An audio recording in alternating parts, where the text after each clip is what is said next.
Hello dear friends, this is Mahendra Jakulwar and welcome to my YouTube channel, an easy way to learn the tough subject.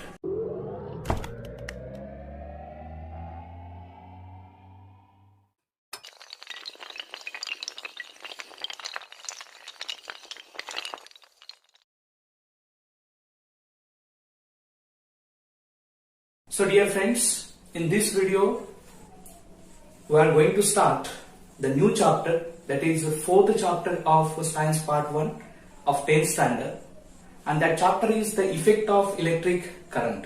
Dear students, in this chapter we are going to study about energy transfer in the electric circuit.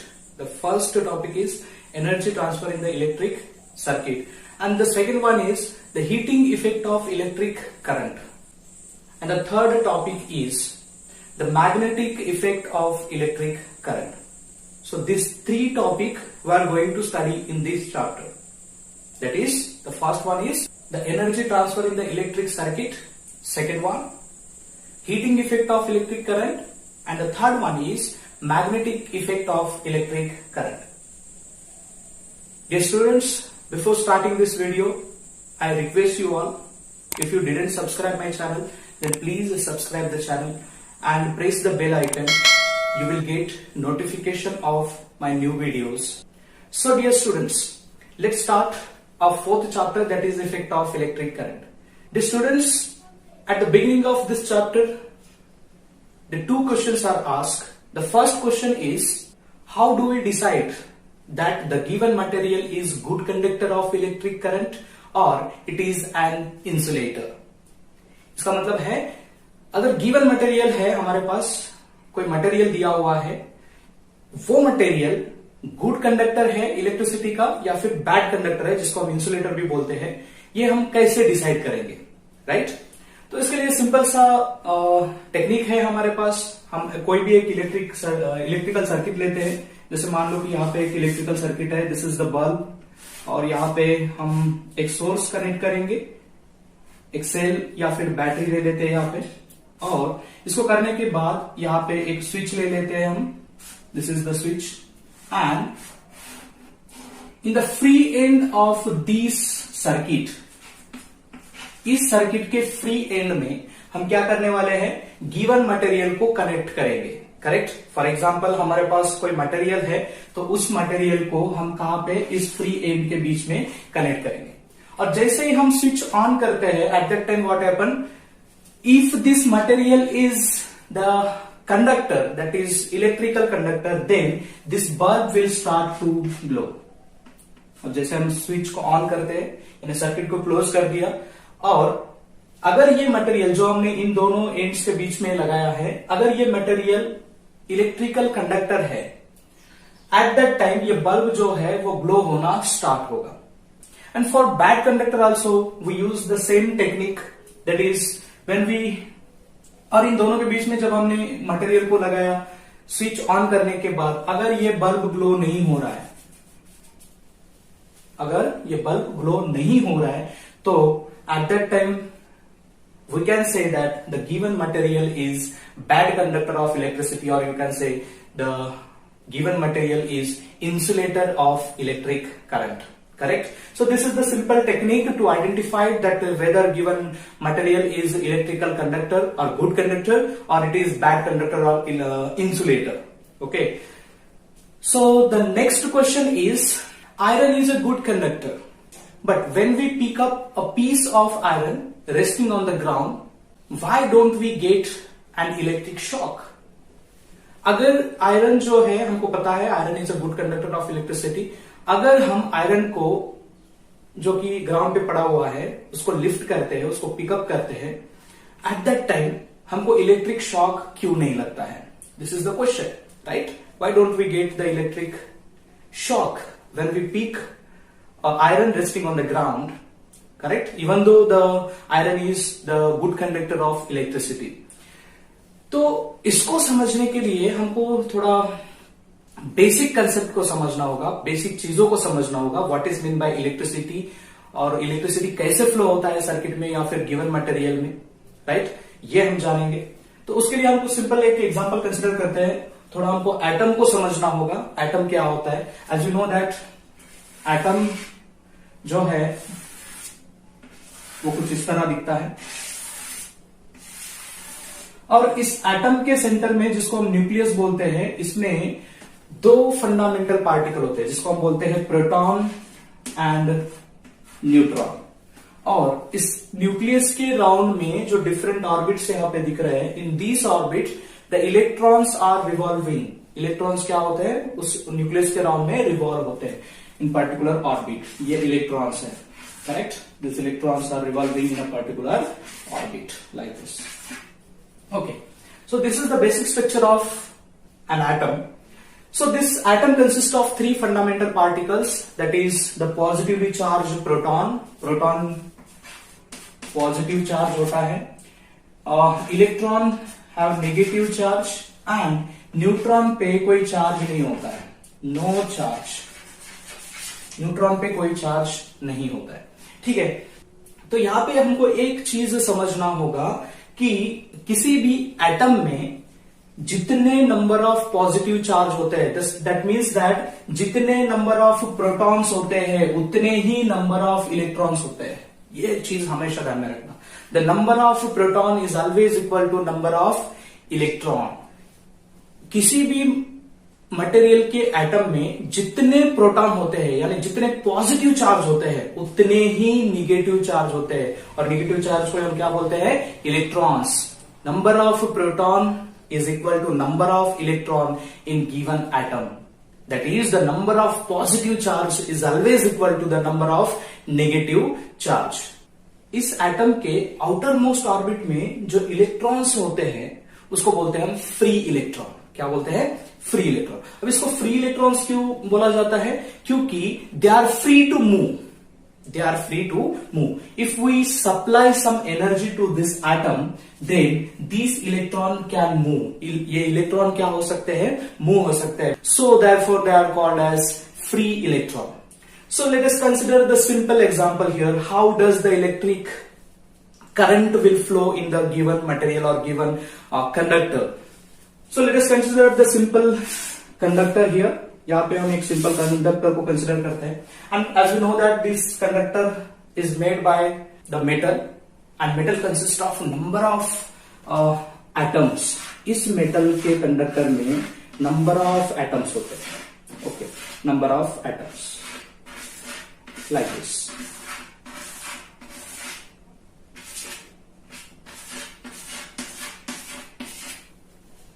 अब यहां पे हमने क्या बोला था कि number of protons is equal to number of electrons. जितने positive charge होते हैं उतने ही निगेटिव चार्ज होते हैं। यानी पॉजिटिव, अगर 13 पॉजिटिव चार्ज है किसी एटम के पास, 13 निगेटिव चार्ज है। अब 13 निगेटिव चार्ज मतलब 13 इलेक्ट्रॉन्स। 13 इलेक्ट्रॉन्स वाला एटम कौन सा होता है? हमको पता है, एल्यूमिनियम होता है। Therefore number of positive charge is equal to number of negative charge, therefore net charge on the atom is 0. यहाँ पे हमेशा ध्यान में रखना है, एटम पे जितने निगेटिवली चार्ज इलेक्ट्रॉन्स होते हैं उतने ही पॉजिटिवली चार्ज प्रोटॉन्स होते हैं। देयरफॉर उस एटम के ऊपर कोई नेट चार्ज नहीं होता है। There is no net charge on given atom, correct? इसमें निगेटिव चार्ज है, पॉजिटिव चार्ज भी है, इसके बावजूद भी एटम के ऊपर कोई नेट चार्ज नहीं होता। इसलिए बोला जाता है कि atom is basically neutral nature. Atom जो है वो न्यूट्रल होता है क्योंकि जितने उसके पास पॉजिटिव चार्ज है उतने उसके पास क्या है? नेगेटिव चार्ज है। Is it correct? ना हियर यहाँ पे जितने भी एटम्स है, ये एटम्स बेसिकली सभी न्यूट्रल है, मतलब इसके ऊपर जितना पॉजिटिव चार्ज है उतना ही निगेटिव चार्ज है। अब क्या होता है, इस एटम में से जब कोई हम इलेक्ट्रॉन्स को निकालते हैं, करेक्ट? अब इलेक्ट्रॉन्स को निकालने के लिए क्या करना पड़ेगा? हमको एनर्जी प्रोवाइड करनी पड़ेगी उस एटम को, कुछ वर्क करना पड़ेगा उस एटम के ऊपर। वर्क कर रहे हैं मतलब क्या कर रहे हैं? हम एनर्जी दे रहे हैं उसको, right? We know that to perform any kind of work we need some energy. So when we supply some energy to this atom, then this electron will be remove. Electron क्या हो जाएगा? Remove हो जाएगा। अब क्या होगा, एक electron जब रिमूव होता है, अभी उस एटम के ऊपर नंबर ऑफ, इनिशियली क्या था? Number of proton is equal to number of electron, यानी जितने प्रोटॉन थे, जितने पॉजिटिव चार्ज थे उतने ही निगेटिव चार्ज थे। अभी एक निगेटिव चार्ज को हमने निकाल दिया है, तो वहां पे एक इलेक्ट्रॉन डिफिशियंट होता है, एक इलेक्ट्रॉन कम हो जाता है, देयरफॉर उसका एक नेगेटिव चार्ज जो है वो कम हो जाता है। अब कंपैरिजन में देखें हम पॉजिटिव चार्ज और नेगेटिव चार्ज के, तो कौन सा चार्ज ज्यादा होता है एक नेगेटिव चार्ज चले जाने के बाद? ऑब्वियसली एक पॉजिटिव चार्ज उस पे ज्यादा होता है as compare to the negative charge. Therefore the atom will become positive. Atom क्या होता है? पॉजिटिव आयंस में कन्वर्ट हो जाता है, पॉजिटिव आयन। ओके, इसका अलग सिनारियो जो हम देखते हैं कि एटम बेसिकली जो न्यूट्रल है, अब इस एटम ने कोई इलेक्ट्रॉन एक्सेप्ट किया है, इलेक्ट्रॉन गेन किया है। अब इस समय क्या हो जाएगा? Number of proton and number of electron equal नहीं होंगे। अब यहां पे एक इलेक्ट्रॉन लेने से वहां पे उस एटम के ऊपर नेगेटिव चार्ज इंक्रीज हुआ है, नेगेटिव चार्ज बढ़ गया है। Therefore that atom will become negatively charge ion, negatively charge ion. As you know that the positively charged ion is known as cation and negatively charged ion is known as anion, ये तो हमको पता है, previous standard में हमने पढ़ा था। अब यहाँ पे हमको देखना है ये कंडक्टर जो हमने लिया है ये बेसिकली न्यूट्रल है। इस हर एक एटम में जितने नंबर ऑफ प्रोटॉन है उतने ही नंबर ऑफ इलेक्ट्रॉन्स होते हैं। अब हम क्या करेंगे, इस एटम के जो आउटर मोस्ट शेल में जो इलेक्ट्रॉन्स हैं उसको कुछ एनर्जी सप्लाई करेंगे तो वो इलेक्ट्रॉन निकल जाएगा। अब हम वही करने वाले हैं। We will supply some energy to this conductor with the help of a cell. Cell की मदद से इस कंडक्टर को कुछ एनर्जी सप्लाई करते हैं हम। चलो, अब क्या होगा? This is the source of voltage और सोर्स ऑफ ईएमएफ भी बोलते हैं हम इसको। ईएमएफ का मतलब होता है electromotive force. EMF means what? Electromotive force. जो इलेक्ट्रॉन्स को मूव करने के लिए जो फोर्स लगता है that is called as electromotive force. यहाँ पे हमने की लिया है, की को ऑन करेंगे। At the time what happen, अब ये पॉजिटिव टर्मिनल जो है ये हायर पोटेंशियल पे होता है, ये नेगेटिव टर्मिनल लोअर पोटेंशियल पे होता है। अब इसको जब हम सर्किट को ऑन कर रहे हैं, स्टार्ट कर रहे हैं, at that time what happen, this electrons और this atom will get some energy. Atom को कुछ एनर्जी मिलता है, करेक्ट। अब उस एनर्जी के वजह से इस एटम के आउटर मोस्ट ऑर्बिट में जो इलेक्ट्रॉन्स हैं वो क्या होते हैं? वो मूव होने लगते हैं, करेक्ट। सिंपल सा एग्जांपल लेते हैं। मान लो कि ये एटम बेसिकली न्यूट्रल है। अब इसको एनर्जी देने के बाद क्या हो रहा है, ये इलेक्ट्रॉन जो है वो मूव होने लगता है बाय गेनिंग सम एनर्जी। किसी को भी एनर्जी सप्लाई कर रहे हैं हम, तो वहां पे कुछ वर्क होता है। तो यहाँ पे कौन सा वर्क हो रहा है? एनर्जी देने के बाद ये इलेक्ट्रॉन को मूव कर रहा है। एक इलेक्ट्रॉन जो है यहां से इधर मूव हो जाता है, करेक्ट, इधर मूव गया। अब हमको पता है जब एटम इलेक्ट्रॉन को डोनेट करता है तब क्या बनता है? वो कैटायन बनता है, पॉजिटिवली चार्ज आयन बनता है। So this will become positively charge, ये पॉजिटिवली चार्ज बनता है। एटम की जो जनरल टेंडेंसी है, एटम कभी भी अनस्टेबल नहीं हो सकता है। अब यहाँ पे number of proton is equal to number of electron नहीं है, therefore this atom is unstable now. वो आयन है, वो आयन क्या है? अनस्टेबल है। अब ये क्या करेगा? वो स्टेबिलिटी के लिए अपने नेबर में जो एटम है उस एटम से एक इलेक्ट्रॉन लेगा और ये स्टेबल बन जाएगा, ये न्यूट्रल बन जाएगा। Now this electron, now this atom will donate one electron to this atom and by gaining one electron from here, यहां से एक इलेक्ट्रॉन लेने के बाद ये एटम जो है ये क्या बन जाता है? ये न्यूट्रल बन जाता है और this will become positive, correct. फिर से वही, यहां से और एक इलेक्ट्रॉन ये लेगा और ये न्यूट्रल बन जाएगा और ये पॉजिटिव बन जाएगा, करेक्ट। ऐसे करते करते ये सिचुएशन पूरा इधर चलेगा। फिर यहां से एक इलेक्ट्रॉन इधर जाएगा, ये न्यूट्रल बनेगा, ये पॉजिटिव बनेगा। फिर ये अपने नेबर से एक इलेक्ट्रॉन लेगा और ये पॉजिटिव बनेगा। फिर ये अपने नेबर से एक इलेक्ट्रॉन लेगा, ये पॉजिटिव बनेगा और ये न्यूट्रल बनेगा। सो इन दिस वे इलेक्ट्रॉन जो है वो नेगेटिव टर्मिनल से पॉजिटिव टर्मिनल की तरफ फ्लो होने लगता है। कब फ्लो होगा? When we supply the energy in the form of voltage. Voltage के फॉर्म में जब उसको एनर्जी सप्लाई कर रहे हैं, then the electron will start to move from negative terminal of the battery और negative end of the conductor to the positive end of the conductor. यहां पे इलेक्ट्रॉन का डायरेक्शन कौन सा है? This is the direction of electrons, direction of flow of electron. और eight the same time ये positive charge कहां पे शिफ्ट हो रहा है? इधर शिफ्ट हो रहा है। The direction of motion of the positive charge is called as current. अब इसको बोलेंगे हम करंट। और ये किसका डायरेक्शन है? This is the direction of electrons. यहाँ पे इलेक्ट्रॉन्स इधर मूव हो रहे हैं और करंट इधर मूव हो रहा है।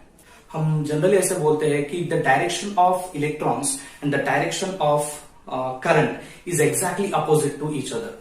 हमेशा करंट का डायरेक्शन और इलेक्ट्रॉन का डायरेक्शन अपोजिट होता है, ये हमेशा ध्यान में रखना। जैसे current always flow from positive terminal of the battery to the negative terminal, higher potential to lower potential. ये पॉजिटिव हायर पोटेंशियल पे होता है और नेगेटिव लोअर पोटेंशियल पे होता है। तो करंट जो है वो हमेशा कैसे फ्लो होगा, from higher potential to lower potential. At the same time the direction of electron का डायरेक्शन जो है वो कैसे होगा, exactly opposite to that flow of current के डायरेक्शन को अपोजिट डायरेक्शन में क्या होता है, इलेक्ट्रॉन का फ्लो का डायरेक्शन होता है या फिर इलेक्ट्रॉन के मोशन का डायरेक्शन होता है।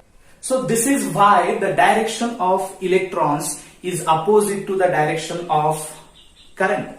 करंट का और इलेक्ट्रॉन का डायरेक्शन अपोजिट क्यों होता है? मोस्ट ऑफ द बुक्स में ये दिया होता है कि the conventional direction of electrons and current is opposite to each other, लेकिन ऐसे क्यों होता है ये हमको समझ में नहीं आता है। So this is the explanation why the direction of current and direction of flow of electron is taken opposite to each other. अब यहाँ पे हमारा क्वेश्चन क्या था, आयरन इलेक्ट्रिकल कंडक्टर है, लेकिन हम जब उसको हाथ लगाते हैं या फिर उसको लिफ्ट करते हैं तो हमको इलेक्ट्रिक शॉक क्यों नहीं लगता? So let us see why we don't get an electric shock when we lift the iron resting on the ground, even though iron is a good conductor of electricity. As you know that the conductor consists of number of atoms and these atoms consist of the free moving electron, correct? That is called as valence electron भी बोलते हैं उसको chemistry के language में। अब इसमें जो electrons है, this electrons will move in all direction or in random direction you can say. Like this. ये इलेक्ट्रॉन जो है कंडक्टर में के वो सभी डायरेक्शन में मूव होते रहेंगे। The electrons will move in all directions, okay. जब हम इसको हाथ लगाएंगे तो हमको इलेक्ट्रिक शॉक नहीं लगेगा, क्योंकि अभी इसमें जो करंट फ्लो नहीं हो रहा है, करंट फ्लो नहीं हो रहा है। अभी हमने तो बोला था कि the rate of flow of charge is called as current. तो यहां पे भी तो इलेक्ट्रॉन्स फ्लो हो रहे हैं, इलेक्ट्रॉन्स मूव हो रहे हैं इधर उधर, लेकिन यहाँ पे करंट क्यों नहीं जनरेट हो रहा है या फिर करंट क्यों नहीं फ्लो हो रहा है इसके बीच में से? The answer is these electrons are moving in different direction और you can say in random direction. ये सभी इलेक्ट्रॉन्स जो है वो रैंडमली मूव हो रहे हैं, randomly. For example, when one electron is moving from left to right, at the same time the another electron will move from right to left. This is called as the opposite movement of electrons. ये opposite movement हो रहा है electrons का, therefore these two electrons will cancel the effect of each other. ये दोनों electrons जो है वो एक दूसरे के effects को क्या करते हैं, cancel करते हैं, and therefore there is a no electric current flow through this circuit. इस circuit में से कोई भी electric करंट फ्लो नहीं होता है। And what happens when we apply some voltage to this conductor? Now, as we know that electrons are negatively charged particle, they are moved from negative terminal to positive terminal. Positive और negative में attraction होता है, तो ये negatively charged जो है वो positive की तरफ खींचे जाएंगे। And these negative terminal of the battery will push the electron in this direction, and the positive terminal will pull the electron in this direction. Therefore, these electron which were initially moving in all direction, now these electron will start to move in a particular direction, that is from negative terminal to positive terminal, correct? Now the current will flow through this conductor. अभी जो है इस conductor में से current flow होता है, correct? Initially electrons तो move हो रहे थे, लेकिन हम उसको करंट नहीं बोलेंगे, क्योंकि किसको बोलेंगे हम? The unidirectional flow of electron from lower potential to higher potential. जब इलेक्ट्रॉन्स एक यूनिफॉर्म डायरेक्शन में, एक ही डायरेक्शन में फ्लो होते हैं तो उसको हम बोलते हैं इलेक्ट्रिक करंट। और यहां पे अभी हम इसको हाथ लगाएंगे तो हमको इलेक्ट्रिक शॉक लग सकता है, लेकिन जब आयरन हो या फिर कोई भी मेटल हो जो ग्राउंड पे पड़ा हुआ है उसको हम हाथ लगाएंगे तो इलेक्ट्रिक शॉक नहीं लगेगा। ऐसा क्यों होता है? क्योंकि when the metal or the conductor lying on the rest or lying on the ground, at that time the electrons which are present in that metal are randomly moving in all direction. Therefore this opposite movement of electrons will cancel the effect of each other. Therefore there is no flow of electric current. But as soon as we apply the voltage or we give some energy to this electron, these all electrons start to move in particular direction and there is a flow of electric current in this conductor. So this is the answer why we don't get the electric shock when we lift the iron resting on the ground. Okay? तो student हमारा next topic है the energy transfer in an electric circuit. Okay, electric circuit में energy कैसे transfer होती है. जैसे हमको पता है एनर्जी कहाँ से मिलती है इलेक्ट्रिक सर्किट में, तो उसको हम कुछ सोर्स यूज करते हैं, सोर्स ऑफ इलेक्ट्रिक करंट. जैसे यहाँ पे हमने सेल को यूज किया या फिर बैटरी यूज की है. दिस बैटरी और the source of electric current will give some energy to the circuit. वो सर्किट को कुछ एनर्जी देगा और ये एनर्जी जो है वो सर्किट में से फ्लो होने लगेगी, ट्रांसफर होने लगेगी, राइट. और ये एनर्जी कैसे ट्रांसफर होती है, करेक्ट, ये हमको देखना है. जैसे बहुत सारे एग्जांपल इलेक्ट्रिकल इक्विपमेंट जब हम लेते हैं, जैसे कि इलेक्ट्रिक बल्ब अगर हमने लिया, बल्ब में से एनर्जी ट्रांसमिट करने के बाद उस एनर्जी का किस में कन्वर्शन होता है. So that energy is converted into light energy and heat energy. उस इलेक्ट्रिकल एनर्जी का कन्वर्शन किस में होता है, लाइट एनर्जी में होता है और हीट एनर्जी में होता है. In this way the energy is transfer into the number of form, number of type, number of form में एनर्जी का ट्रांसफर होता है. तो उसके लिए सिंपल सा टेक्स्ट बुक में एक एक्टिविटी सजेस्ट की है. उस एक्टिविटी को परफॉर्म करने के लिए हम कुछ इलेक्ट्रिकल कंपोनेंट की जरूरत है. वो इलेक्ट्रिकल कंपोनेंट है जैसे कि यहाँ पे देख सकते हो आप कौन कौन से इलेक्ट्रिकल कंपोनेंट हमने यूज किया है. सबसे पहले तो हमने सोर्स ऑफ ईएमएफ यूज किया है, बैटरी या फिर सेल यहाँ पे यूज किया है. फिर उसके बाद में प्लग की हमने यूज की है. उसके बाद वोल्ट मीटर, एमीटर और रेजिस्टर, करेक्ट, रेजिस्टर. रेजिस्टेंस नहीं, उसको रेजिस्टर बोलेंगे हम. Resistance is the property and register is the device or the component. So these are components we need to perform this activity. इस एक्टिविटी को perform करने के लिए हमको ये सभी कंपोनेंट्स चाहिए. हमको पता है जो सोर्स बैटरी है या फिर सेल है वो एनर्जी देता है सर्किट को, और प्लग की जो है वो सर्किट को रेगुलेट करता है या फिर उसको ऑन ऑफ करने में उसका मदद होता है.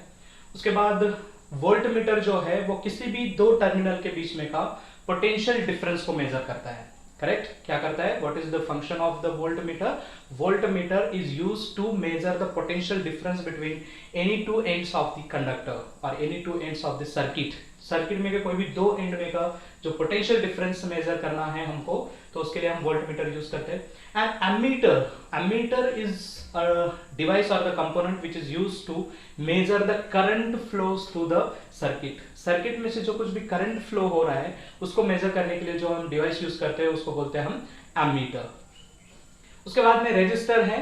रजिस्टर, अब इस रजिस्टर की जगह हम और भी डिवाइसेस यूज कर सकते हैं. जैसे हम यहाँ पे फैन लगा सकते हैं, इलेक्ट्रिक बल्ब लगा सकते हैं. हर चीज को कुछ ना कुछ रेजिस्टेंस होता है. मतलब जब एनर्जी इन कंपोनेंट में से जाएगी, ऐसे डिवाइसेस में से जाएगी, जो हम वोल्टेज सप्लाई कर रहे हैं उस पूरे वोल्टेज में से कुछ वोल्टेज जो है यहाँ पे ड्रॉप होगा, कुछ वोल्टेज वो कंज्यूम करेगा. By consuming that energy that devices will perform some work. तो इसको समझने के लिए हमको जो कंपोनेंट हमने अभी देखे हैं उन सभी कंपोनेंट्स को जो डायग्राम में दिया है ऐसे कनेक्ट करना है. यहाँ पे हमने क्या किया है, द बैटरी इज हियर. यहाँ पे बैटरी हमने यूज किया है और बैटरी और सेल में डिफरेंस होता है, राइट. तो सिंगल है तो उसको सेल बोलेंगे हम. This is the cell, correct. And बहुत सारे सेल्स को हम एंड टू एंड कनेक्ट करते हैं तो उसको हम बोलेंगे battery. So this is the cell and this is battery. Okay, so battery को हमने कनेक्ट किया है और इस बैटरी को इसके बीच में एक प्लग की को ज्वाइन किया है यहाँ पे. दिस इज प्लग की, के फॉर की, राइट. एंड इन दोनों एंड के बीच में, दैट इज ए और बी एंड के बीच में हमने एक रेजिस्टर कनेक्ट किया है, राइट. और इस रेजिस्टर के अक्रॉस में हमने वोल्ट मीटर को कनेक्ट किया है और यहाँ पे हमने एमीटर कनेक्ट किया है to measure the current flowing through the circuit. और अरेंजमेंट जो है वो कुछ इस तरह करना है. हाँ, वन मोर थिंग, और यहाँ पे ये जो पोलैरिटी है इसका पॉजिटिव निगेटिव टर्मिनल जो है वो कैसे कनेक्ट किया जाए, बहुत सारे बच्चे इसमें कंफ्यूज होते हैं. यहाँ पे तो ठीक है, लेकिन जब हम प्रैक्टिकल एक्सपेरिमेंट करते हैं at that time volt meter का पॉजिटिव कहाँ पे कनेक्ट करें, नेगेटिव कहाँ पे कनेक्ट करें, बड़ा ही कंफ्यूजन होता है इसमें. या फिर एमीटर का पॉजिटिव नेगेटिव कैसे कनेक्ट करते हैं, इसको रिवर्स डायरेक्शन में कनेक्ट कर दिया तो थोड़ा गड़बड़ हो जाएगा, राइट. तो इसलिए ये प्रॉपर पोलैरिटी हमको समझनी है, इसको कनेक्ट कैसे करते हैं। Just as we know that the current always flow from higher potential to the lower potential. Current हमेशा कहां से कहां फ्लो होता है, पॉजिटिव टर्मिनल से लेकर के नेगेटिव टर्मिनल तक। इसका मतलब है हायर पोटेंशियल से लेकर के लोअर पोटेंशियल तक, ये करंट की डायरेक्शन है, करेक्ट। अब करंट यहां से ऐसे फ्लो होगा, फिर इधर ऐसे फ्लो होगा। अब यहाँ पे करंट ए से लेकर के बी तक फ्लो हो रहा है through the resistor R. Resistor R में से करंट ऐसे फ्लो होगा। तो हम वोल्ट मीटर को कैसे कनेक्ट करेंगे, या फिर वोल्ट मीटर को यहाँ पे कनेक्ट करने के बाद अब ये करंट इस वोल्ट मीटर में से आएगा ऐसे, करेक्ट, ऐसे। तो वोल्ट मीटर जब हम कनेक्ट करेंगे तो ये वोल्ट मीटर में से भी करंट कहां से कहां जाना चाहिए, higher potential to lower potential. अब यहाँ पे करंट, ये बैटरी का हायर पोटेंशियल इधर है, इसलिए वोल्ट मीटर का जो पॉजिटिव टर्मिनल है हमने पॉजिटिव को कनेक्ट किया, और यहां से करंट ऐसे आएगा, पॉजिटिव में से जाएगा और ये निगेटिव में से इधर निकलेगा ऐसे, करेक्ट। तो ऐसे पॉजिटिव टू नेगेटिव। फिर आते हैं हम एमीटर पे। एमीटर को भी यहाँ पे कनेक्ट करना है, तो यहाँ पे भी करंट जो जाएगा वो कैसे जाएगा, पॉजिटिव से नेगेटिव, क्योंकि यहाँ पे करंट कैसे फ्लो हो रहा है, पॉजिटिव टू नेगेटिव। तो यहाँ से भी करंट जो है वो पॉजिटिव से लेकर के नेगेटिव तक फ्लो होगा, इसलिए हमने ऐसे कनेक्ट किया, पॉजिटिव से नेगेटिव। इसको अलग उल्टा नहीं कर सकते हम, नेगेटिव पॉजिटिव ऐसे कनेक्ट नहीं कर सकते। तो इतना चीज यहाँ पे ध्यान में रखना है। नाउ लेट अस सी क्या होता है। जैसे हमने देखा था कि किसी भी कंडक्टर में से किसी भी कंडक्टर को जब हम बैटरी से कनेक्ट करते हैं तो उसमें से इलेक्ट्रॉन फ्लो होने लगेंगे या फिर चार्ज फ्लो होने लगेगा, राइट। हम इलेक्ट्रॉन नहीं बोलेंगे, यहाँ पे चार्ज बोलेंगे, क्योंकि हमने अभी देखा था कि करंट कैसे फ्लो होता है, राइट। इलेक्ट्रॉन और पॉजिटिव चार्ज की डायरेक्शन अपोजिट होती है, इसलिए करंट और करंट की डायरेक्शन भी अपोजिट होती है, तो हम सिंपली यहाँ पे चार्ज बोलेंगे। जब हम ये बैटरी कनेक्ट करेंगे, this battery will give some energy to this charges. इस कंडक्टर में जो चार्जेस है उसको कुछ एनर्जी देगा ये बैटरी, और उसके वजह से ये चार्ज फ्लो होने लगेगा। The charge will flow from the positive terminal to negative terminal, ऐसे फ्लो होगा। और ये चार्ज जो फ्लो हो रहा है वो किस में से जाएगा, इस रेजिस्टर में से जाएगा। जब रेजिस्टर में से एनर्जी ट्रांसफर हो रहा है तो उस एनर्जी का कन्वर्शन होगा। तो उस एनर्जी का कन्वर्शन किस में होगा, this energy which is provided by the battery is converted into heat. वो किस में कन्वर्ट हो जाएगा, हीट में कन्वर्ट हो जाएगा। मतलब ये रेजिस्टर जो है वो गर्म होगा, वहां पे कितना हीट जनरेट होगा, कितना वोल्टेज देने के बाद कितना हीट जनरेट होगा, उसमें से कितना करंट फ्लो होगा, ये सभी चीजें अभी हम देखने वाले हैं। अब यहाँ पे देखना फ्रेंड्स, बड़ा सिंपल है, थोड़ा लॉजिकली समझना होगा। अभी हमको क्या करना है, चार्ज को टर्मिनल ए से बी तक मूव कराना है, राइट। चार्ज को जब हम ए से बी तक मूव करा रहे हैं उस समय उसको कुछ एनर्जी लगेगी, राइट। वहां पे कुछ वर्क करना पड़ेगा। ये वोल्टेज जो है वो क्या करेगा, वर्क परफॉर्म करेगा। कौन सा वर्क परफॉर्म करेगा, to move the charge from point A to B. Charge को पॉइंट ए से बी तक मूव करने के लिए ये बैटरी जो है वो कुछ वर्क करेगा। जो हम वोल्टेज सप्लाई कर रहे हैं उसमें से कुछ वोल्टेज यहाँ पे यूटिलाइज होगा, right, across terminal A B, right. उसको हम बोलते हैं voltage across A B, voltage across A B. अब ये वोल्टेज अक्रॉस ए बी क्या करेगा, this voltage across A B will give some energy to move the charge from terminal A to B. Charge को A से B तक move होने के लिए जो एनर्जी लगती है वो एनर्जी कौन देगा, ये वोल्टेज, करेक्ट। तो ये वोल्टेज क्या करेगा, देयरफॉर हम क्या लिख सकते हैं, voltage A B, right. Voltage A B को कैसे डिफाइन कर सकते हैं, वोल्टेज ए बी को डिफाइन कर सकते हैं हम work divided by charge, right. Voltage A B is equal to work divided by charge. अब ये कैसा, थोड़ा लॉजिकली समझते हैं। क्यू चार्ज को, अब चार्ज कितना मूव हो रहा है, यहाँ पे क्यू चार्ज मूव हो रहा है। क्यू चार्ज को, राइट, कहां से, ए से बी तक मूव करने के लिए जो वर्क करना पड़ रहा है, राइट, जो वर्क हो रहा है, that is what, that is called as the voltage. So voltage is what, voltage is the work done in moving the charge from A to B, right. इसको हम voltage AB बोलते हैं। voltage AB is equal to what, work done in moving the charge from terminal A to B, okay। तो इस equation पे से work का equation क्या आएगा, therefore work is equal to this voltage into voltage AB into charge. This is our equation। ये बड़ा important equation है, ठीक है। वर्क इज इक्वल टू आएगा V A B into Q. तो अभी हम समझते हैं कि चार्ज को ए से बी तक मूव करने के लिए कितना वर्क करना पड़ रहा है वो हम इस इक्वेशन पे से निकालेंगे। That is work done to move the charge from point A to B is given by voltage into charge. So ये सिंपल हमारा इक्वेशन बन गया, वर्क डन और work is equal to voltage into charge. अभी हम क्या करने वाले हैं, हम हीट के लिए इक्वेशन निकालने वाले हैं। कितना हीट जनरेट होगा हमको पता है, इसमें से चार्ज फ्लो होगा तो एनर्जी फ्लो होगा, इसमें हम बैटरी लगाएंगे तो वो एनर्जी देगा और वो एनर्जी इस रेजिस्टर में से ट्रांसफर होगी and that energy is converted into heat. कितना हीट वहां पे जनरेट होगा वो हम निकालने वाले हैं। तो उसके लिए सिंपल सा हमने क्या कंसिडर किया, वोल्टेज का डेफिनेशन है 9th स्टैंडर्ड में भी दिया हुआ है, ये वोल्टेज इज इक्वल टू क्या आएगा, वर्क अपॉन चार्ज। देयरफॉर कितना वर्क हो रहा है यहाँ पे चार्ज को ए से बी तक मूव करने के लिए, that is W is equal to V A B into Q. Okay, this is the work and we know that the power is equal to क्या होता है, पावर इज इक्वल टू होता है the rate of doing work, या फिर हम बोल सकते हैं the power is equal to work divided by time. Given time में कितना वर्क हो रहा है उसको हम बोलेंगे पावर। तो क्या आएगा definition, power is equal to work upon time. Correct, power is equal to work upon time. अभी यहाँ पे टेक्स्ट बुक में जो है यहाँ पे एनर्जी अपॉन टाइम लिया है, राइट, एनर्जी अपॉन टाइम। तो अगर आप power is equal to work upon time लेते हो तो भी कोई प्रॉब्लम नहीं है, और energy upon power energy upon time लेते हो तो भी कोई प्रॉब्लम नहीं है, क्योंकि वर्क इज व्हाट या फिर energy is what, energy is the capacity to do the work, यानी जितना एनर्जी है उतना ही वर्क होगा। या फिर वर्क के जगह पे हम क्या लिख सकते हैं, एनर्जी लिख सकते हैं, क्योंकि एनर्जी से क्या होने वाला है, वर्क होने वाला है, right. Power is equal to work upon time, और इज इक्वल टू लिख सकते हैं हम energy divided by time. Correct. अभी पावर हम P से डिनोट करेंगे, power P is equal to क्या फॉर्मूला है, वर्क अपॉन टाइम। वर्क अभी हमने कैलकुलेट किया है, सो वर्क कितना आ रहा है, VAB, चलो इसको थोड़ा स्मॉल में लिखते हैं, VAB into charge Q divided by time. Okay, so power is equal to क्या आएगा, VAB into Q divided by time. This is the power, ये क्या है, पावर है।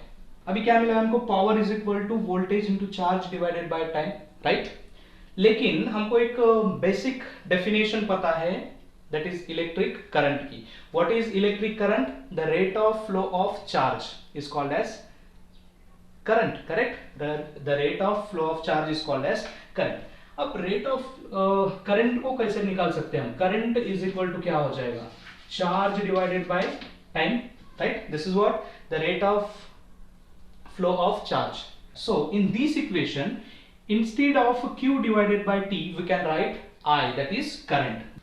Therefore, power is equal to क्या आता है, voltage across AB into Q by T is equal to what, current, right? This is the equation for power. अब ये power का इक्वेशन बहुत ही इंपॉर्टेंट है, this is very very important formula for the power. Power is equal to what, voltage into current. अब यहाँ पे AB हमने इस एग्जाम्पल के लिए लिया है, हम जनरली ऐसे भी लिख सकते हैं P is equal to V into I. VAB क्यों लिया है, क्योंकि हमने यहाँ पे वोल्टेज जो है वो अक्रॉस AB लिया है, इसलिए, ठीक है। अब हमारे पास और एक इक्वेशन है, that is power into time is equal to heat. अगर ये पावर, राइट, ये पावर को हम कहां से भेज रहे हैं, इस रजिस्टर में से, कितने समय के लिए भेजेंगे, T टाइम के लिए। अगर पावर को हमने एक पर्टिकुलर समय के लिए इस रजिस्टर में से भेजा तो वो पावर किस में कन्वर्ट हो जाएगा, वो पावर कन्वर्ट हो जाएगा हीट में। Therefore power into time is equal to हमारा इक्वेशन आता है heat, but that is power into time is equal to क्या आता है, heat. Heat is equal to power into time, this is our standard equation, ये हमारा standard equation है। Heat is equal to क्या आएगा, power into time. Power is equal to आएगा, power is equal to voltage across AB into current. Therefore voltage AB into I into T into T आएगा। सो this is the heat, ये equation आएगा heat के लिए। तो कितना heat generate होगा उसमें, और वो कैसे निकालते हैं, कितना हीट जनरेट हो रहा है वो निकालते हैं, heat is equal to voltage into current into time, right. So this is the equation for the heat in the form of voltage, current and time. Okay, but यहाँ पे हमको एक सिंपल लॉ पता है, that is Ohm's law. That is very important law. Ohm's law क्या बोलता है? Ohm's law, according to Ohm's law क्या आता है? V is equal to IR. This is the simple Ohm's law. V is equal to I into R. तो यहाँ पे हम अगर V के जगह पे ये वैल्यू पुट करेंगे I into R, तो our equation will become, that is heat is equal to क्या आएगा? वोल्टेज के जगह पे क्या रखेंगे हम? I into R. Therefore this I into R, VAB के जगह पे क्या लिखा हमने? I into R into I into T. तो ये बन जाएगा heat is equal to I into I will become I square into R into T. This is the equation for heat in the form of current and resistance. Current और resistance के form में ये heat का equation है. Heat is equal to I square RT. So this is our important equation, that is heat is equal to I square RT. Heat is equal to I square RT. इसी equation को हम बोलते हैं Joule's law of heating, right? इसको क्या बोलते हैं हम? Joule's law of heating. कभी कभी क्वेश्चन ये भी पूछ सकता है कि derive the equation for Joule's law of heating. जूल्स लॉ ऑफ हीटिंग के लिए इक्वेशन डिराइव करो, तो क्या है? Heat is equal to I square R T. इसी को क्या बोलते हैं हम? Joule's law of heating. इसको बोलेंगे Joule's law of heating, right? This is the Joule's law of heating. In this equation, फिर से अब ये ऊपर का इक्वेशन हमने लिया, heat is equal to voltage into current into time. अभी हमने क्या किया? यहाँ पे वोल्टेज का वैल्यू पुट किया, voltage V is equal to I R. अभी हम क्या करेंगे? यहाँ से I का वैल्यू पुट करते हैं, तो हमारे लिए और एक इक्वेशन मिलेगा फ्रॉम दिस इक्वेशन. इस इक्वेशन में पहले हमने क्या किया है? वोल्टेज का वैल्यू पुट किया, तो हमको ये इक्वेशन मिला. अभी हम करंट की वैल्यू पुट करेंगे तो हमको दूसरा इक्वेशन मिलेगा. और वो इक्वेशन क्या आएगा? यहां से क्या होता है? Current is equal to I is equal to क्या आएगा? V divided by R, right? तो यहां पे अभी हम I की वैल्यू पुट करते हैं, right? Therefore heat is equal to voltage across AB into I के जगह पे क्या पुट करेंगे हम? V upon R. तो यहां पे आएगा VAB upon R into T है, इंटू T. अब इसको थोड़ा सा हमने कैलकुलेट किया तो क्या आएगा? ये VAB इंटू VAB क्या हो जाएगा? V square AB into T divided by R. This is the another equation for heat. ये हीट के लिए दूसरा इक्वेशन है, राइट? हीट के दो इक्वेशन है. पहला इक्वेशन आता है I स्क्वायर RT, और इसी को क्या बोलते हैं हम? Joule's law of heating. और सेकंड इक्वेशन क्या आता है? जब हम I की वैल्यू पुट करते हैं तो वो आएगा heat is equal to V square T divided by R. So this is the equation for heat in the form of current and resistance, and this is the equation for heat in the form of voltage and resistance. कभी कभी क्या होता है? Numerical में voltage दिया होता है, resistance दिया होता है, तो हीट निकालना होता है, तो हम ये फार्मूला यूज करेंगे. और कभी कभी करंट और रेजिस्टेंस देके होता है तो हमको हीट निकालना होता है. At that time we will use the Joule's law of heating. So this is the simple derivation for the energy transfer in an electric circuit. Electric circuit में जो एनर्जी ट्रांसफर हो रहा है उसके लिए ये डेरिवेशन है. सिंपल सी बात है, ये एनर्जी जो ट्रांसफर हो रही है वो किस में कन्वर्ट हो जाएगा? हीट में कन्वर्ट हो जाएगा. उसमें कितना हीट जनरेट होता है वो हम कैलकुलेट कर सकते हैं, आइदर बाय दिस फार्मूला और by this formula. Okay, so this is the simple energy transfer in the electric circuit. फिर से एक बार समझते हैं इसको. क्या हो जाएगा? voltage is equal to, by the definition voltage is equal to आएगा work upon time. therefore यहाँ से हमने work का equation निकाला, work is equal to आएगा voltage into charge. और power का definition हमको पता है, power is what? rate of doing work.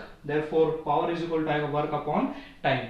अभी यहां से हमने वर्क का वैल्यू यहाँ पे पुट करेंगे तो वर्क आएगा V into Q divided by time आएगा T. Therefore this is the equation for power.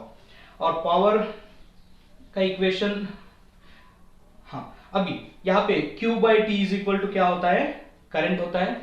The charge divided by time is equal to current. Therefore, our equation will become P is equal to voltage into current. उसके बाद में क्या करना है आपको, simply एक relation है हमारे पास, power into time is equal to होता है हीट. वही रिलेशन हमने यूज किया है, heat is equal to power into time. अब पावर अभी हमने कैलकुलेट किया था V A B into I, right, into time as it is रख दिया हमने. तो यहाँ पे ओम्स लॉ के ऊपर से V का वैल्यू पुट करते हैं, V is equal to I R by Ohm's law.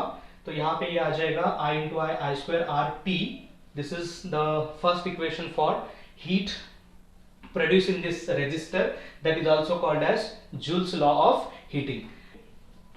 अभी हम I का वैल्यू पुट करने के बाद क्या इक्वेशन आएगा हमारा, that is heat is equal to V as it is. I के जगह पे क्या पुट करेंगे हम, V बाय R, करेक्ट. ये I के जगह पे V बाय R पुट किया है, T एज इट इज है. और V इंटू V क्या हो जाएगा, V square A B into time divided by resistance. So these are the two equation for the heat. अभी हम देखते हैं कि पावर का यूनिट क्या होगा, right. Unit of electric power, electric power का यूनिट क्या होता है, राइट.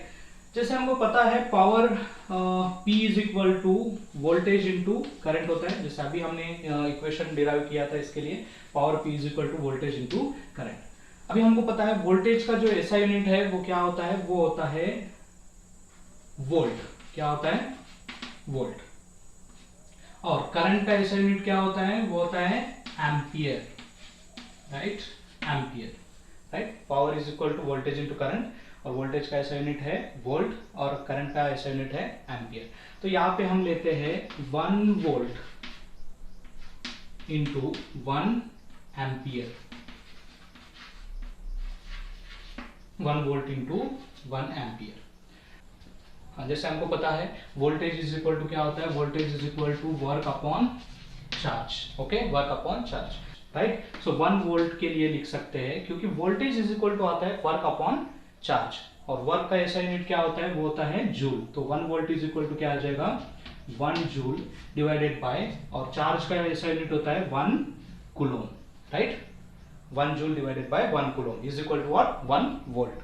ओके, तो वैसे ही एम्पियर यानी करंट क्या होता है, current is what, the charge divided by time. Okay, charge divided by time. और चार्ज का ऐसा यूनिट क्या होता है, कूलोम. यहाँ पे 1 एम्पियर है तो क्या आएगा, 1 कूलोम डिवाइडेड बाय, और टाइम का ऐसा यूनिट क्या होता है, सेकेंड, 1 सेकेंड. Okay, 1 second. अब यहाँ पे क्या आया, 1 volt is equal to 1 joule upon 1 coulomb, और 1 ampere is equal to 1 coulomb upon 1 second.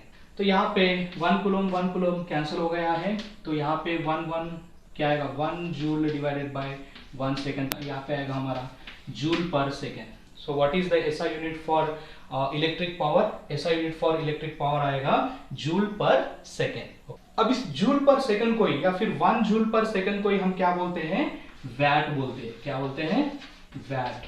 So this is the another unit for the electric power. तो इलेक्ट्रिक पावर क्या आएगा, वैट में आएगा. किसमें मेजर करते हैं हम, वैट में. जूल पर सेकंड लिख सकते हो आप, कोई प्रॉब्लम नहीं है, या फिर उसका दूसरा नाम क्या है, वैट भी बोल सकते हैं. The electric power is express in watt. Okay, और इस वैट के लिए सिंबल होता है W. Okay, so what is the unit of electric power then, that is joule per second, और you can say watt. So dear friends, ये था energy transfer in an electric circuit, right. आज हमने क्या पढ़ा है, एनर्जी ट्रांसफर कैसे होती है इलेक्ट्रिक सर्किट में, और वो एनर्जी का कन्वर्शन किस में होता है. तो आंसर है energy is converted into heat, correct. और वो हीट के लिए हमने 2 इक्वेशन पढ़े थे, पहला Joule's law of heating, that is I square R T, और second equation, correct, that is V square divided by R into T. Okay, ये 2 इक्वेशन निकाले हमने हीट के लिए. उसके बाद में हमने देखा इलेक्ट्रिक पावर, और इलेक्ट्रिक पावर का एसआई यूनिट. इलेक्ट्रिक पावर का एसआई यूनिट कैसे निकालते हैं वो हमने देखा था. The SI unit of electric power is joule per second, और it is also known as watt. Okay, SI unit जो है पावर का, वो वैट में एक्सप्रेस कर सकते हैं हम, या फिर जूल पर सेकंड में एक्सप्रेस कर सकते हैं. सो डियर फ्रेंड, मिलते हैं नेक्स्ट वीडियो में नेक्स्ट टॉपिक के साथ. तब तक के लिए bye bye and take care.